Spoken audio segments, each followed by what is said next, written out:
Kai globėjai praeina mokymus, pradeda globoti, iš karto tas neatsitinka, bet kyla įvairiausių klausimų ir iššūkių. Vienas iš pirmutinių dalykų, ką norėtumėm aptarti, tai yra lūkesčiai.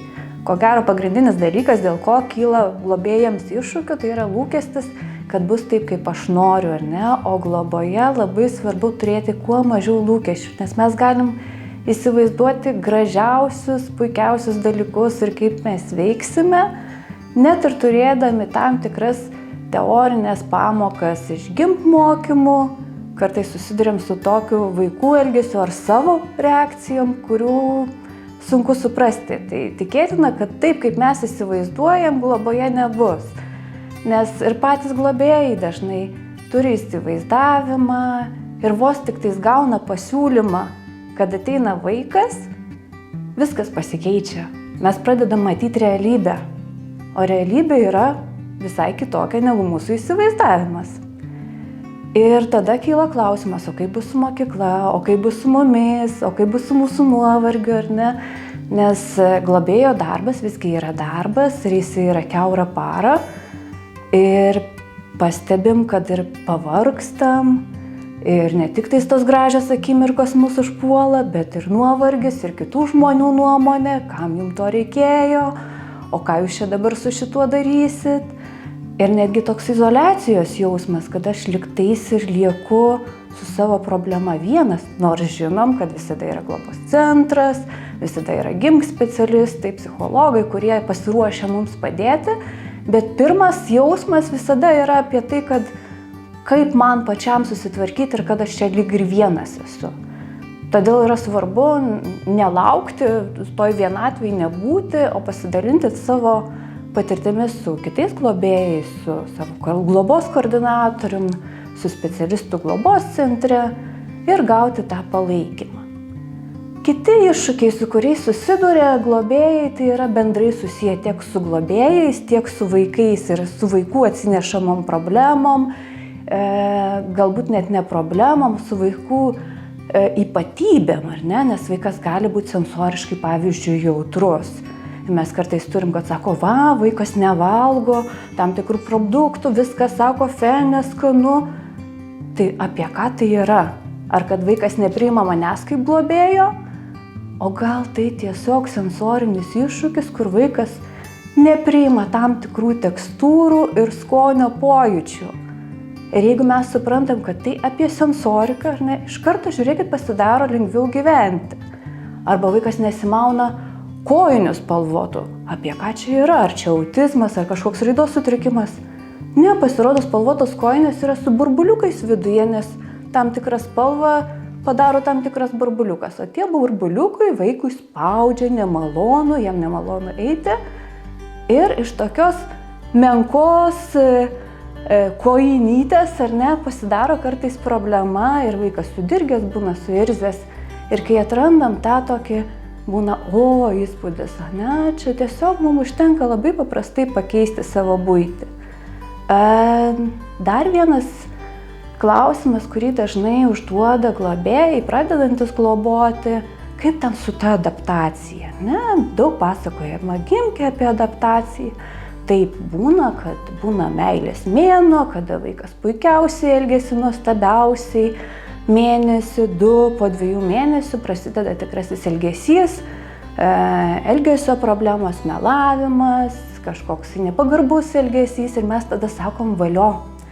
Vaikas adaptuojasi, vaikas prie jūsų pradeda prisirišti ir jisai pradeda rodyti tikrai save. Ne, kartais vyksta ir atvirkščiai, vaikas iš pradžių būna išsigandęs, piktas, nelaimingas, ar ne, o po keletos mėnesių jis nusiramina, atsipalaiduoja, tampa labiau prisirišęs. Tiek tos adaptacijos klausimai, tiek prieraišumo klausimai prie to paties iškyla, nes vaikas vis tiek ateina su prieraišumo tam tikrais sunkumais, ypatingai jeigu ilgesnį laiką buvęs globos įstaigose, bendruomeninėse globos namuose, neturėjęs meilės ar nebuvęs apleistas, patyręs smurtą, gali kilti tam tikros prieraišumo problemos ar ne, iššūkiai, kaip vaikas eina į prieraišumą. Tai visų pirma, dažniausiai tai yra nepasitikėjimas suaugusiais, bet tas nepasitikėjimas nebūtinai pasireiškia priešiškumu suaugusiam. Tai gali būti ypatingai meilus ir palankus elgesys, prisitaikymas, nesakymas tikrųjų savo poreikių, nuolatinis apsikabinimas arba kaip tik atstumimas gali būti, sakymas, kad jūs mane paliksit, nuolatinis klausinėjimas, o kur tu dabar eini, o kada tu būsi su manimi, netgi nepaleidimas pačio globėjo iš kambario, nes jeigu tu išeisi, galbūt nebegrįši. Mažai apie tai kalbama, kad yra ir pykčio fazė, nes vaikas net ir atėjęs pas globėją, pas naujus tėvus, kaip mes dažnai sakom, ar ne, jis jau prarado kai ką. Ir jo praradimas turėtų pasireikšti pykčiu. Ir pyktis kyla tiek dėl buvusios situacijos ant tėvų, ant buvusių globėjų, ant budučių globėjų gali kilti pyktis, tiek ant dabartinių globėjų. Kodėl jūs mane paėmėt, kodėl jūs sugalvojot mane auginti, ne? Tai yra viena iš stadijų, kurios nereikėtų išsigąsti, jinai pasibaigia. Dar vienas dalykas, su kuo dažnai susiduria globėjai, tai yra mokymosi įstaigos ir mokymosi sunkumai vaikų, nes jie dažnai turi įvairių mokymosi sunkumų ar mokymosi sutrikimų ir tą sunku diferencijuoti, ar tai yra traumos patirtos vaikystėje, ar ne, ir dėl to vaikas sunkiau mokosi, nes negali susikaupti, nesijaučia saugus, ar tai yra mokymosi sunkumai. Iš esmės, ar ne, adaptacijos laikotarpiu reikėtų stebėti, ar vaikui darosi geriau, lengviau mokytis.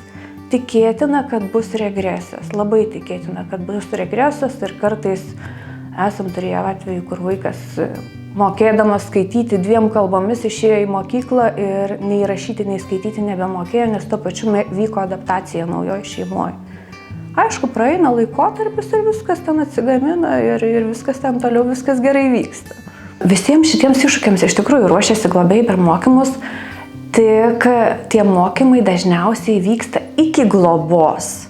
Ir daug dalykų pasimiršta, kai ateina ta diena, ar ne, kad mes susiduriam, kažkur esam šitą girdėję ir galbūt nepriėmėm, kad taip iš tikrųjų mums gali atsitikti. Verta atsiversti, vis tiek medžiaga yra duodama, ar ne, GIMK mokymuose, verta atsiversti tą medžiagą ir patys globėjai sako, jeigu mes iš naujo eitume mokymus tada, kai jau vaikas pas mus ateina, viskas būtų kitaip, mes daugiau pritaikytumėm dalykų. Kai kyla iššūkių, visų pirma reikia pasidaryti pauzę. Jeigu tai yra didelis iššūkis čia ir dabar, išgerti didelį puodelį arbatos, pasidaryti pauzę ir nuspręsti, ką aš čia dabar su tuo iššūkiu darysiu. Kai kurių iššūkių, kaip sakiau, tai yra natūralus adaptacijos procesas, net nebūtinai reikia spręsti, juos reikia išbūti. O toliau, jeigu kyla daugiau iššūkių, tai žiūrim, kur jie kyla, ne? Yra specialistai globos centre, kurie jums gali padėti ir iš savo patirties pasakyti, ar čia reikia psichologo pagalbos, ar čia reikia kreiptis į mokyklos darbuotojus, kad padėtų vaikui, ar čia reikia tiesiog apkabinti vaiką, pasėdėti kartu ir pasakyti, kad viskas bus gerai, tu esi saugus, tu esi mylimas, kartais ir to užtenka. Vaikui svarbu įvardinti, kas su juo darosi. Svarbu pasakyti, visada saugumas eina šalia to, kad mes žinom, kas su mumis vyksta, ar ne? Svarbu pasakyti, kad aš matau, kad tu dabar jautiesi piktas, aš matau, kad tu dabar esi nusiminęs. Arba aš žinau, kad tu gali pykti ant manęs, ar ne? Nors tu gal ir neatrodai piktas, bet aš žinau ir aš priimsiu tavo pyktį, jeigu tu pyksi ant manęs dėl šitos susidariusios situacijos, nes tai ne tavo kaltė. Ir įvardinus vaikui jausmus, paprastai jisai, kai išgirsta žodžiai, supranta, kas su juo vyksta, jisai nusiramina. Jeigu mes turim mintyje kūdikį, ne visai mažiuką vaiką, tai fizinis kontaktas, apsikabinimas, priglaudimas, panešiojimas, pasupavimas. Bet žodžiais įvardinti jausmus visada verta, nes mes taip mokiname vaiką suvokti, kas su juo darosi. Net jeigu tai yra mažas kūdikis 6 mėnesių. Net jeigu kyla kažkokiu iššūkiu, klausimu, visada žinokit, kad nesate vieni, su jumis yra globos centrai. Kviečiame kreiptis pagalbos, nes tai parodo jūsų stiprybę, gebėjimą bendradarbiauti ir tai yra proga gauti tą pagalbą dabar, ne kažkada.